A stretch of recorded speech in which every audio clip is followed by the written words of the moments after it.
নমস্কার, আমি ঝিলিক। আহারে বাঙালি কুকিং ব্লগে সকলকে স্বাগত জানাই। আজ নিয়ে চলে এসেছি আরও একটা নিরামিষ রেসিপি। দেখে কি চেনা যাচ্ছে এটা কি? আচ্ছা, আমি বলে দিচ্ছি। আমার আজকের রান্না হলো ছোলা ও নারকেল দিয়ে কুমড়োর ছক্কা।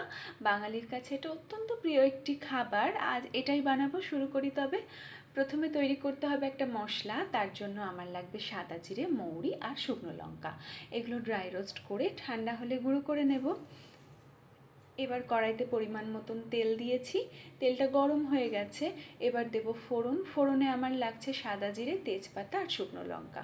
ফোড়নটা হালকা একটু ভেজে নেব। ফোড়ন থেকে সুন্দর গন্ধ আসছে। এখন দিয়ে দেবো ডুমো করে কেটে রাখা কুমড়ো আর আলু। আলুর পরিমাণটা কুমড়োর থেকে একটু কম দিতে হবে, না হলে কুমড়োর টেস্ট আসবে কম আর আলুর টেস্ট আসবে বেশি। যেহেতু কুমড়োর ছক্কা, তাই কুমড়োটা চাপা পড়ে গেলে কি করে হবে বলুন তো। এবার দেবো হলুদ আর লবণ দিয়ে এটাকে মিশিয়ে একটু ভালো করে ভাজা ভাজা করে নিতে হবে।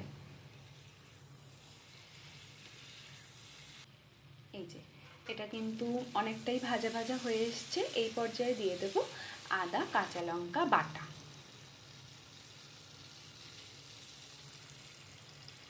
তারপর দেবো একটু ধনের গুঁড়ো আর দেবো একটু জিরের গুঁড়ো।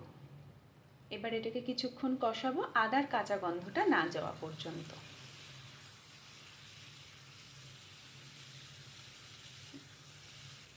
দেখুন কড়াইতে তেল বেরিয়ে এসছে। এবার দেব সেদ্ধ করে রাখা ছোলা আর নারকেল।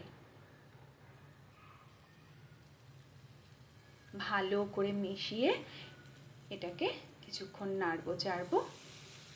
তারপর দেব পরিমাণ মতন একটু চিনি। নিরামিষ রান্নায় একটু মিষ্টি না হলে হয় বলুন তো? কিছুক্ষণ ধৈর্য ধরে কষাবো কড়াইতে এটা থেকে তেল বেরিয়ে না আসা পর্যন্ত।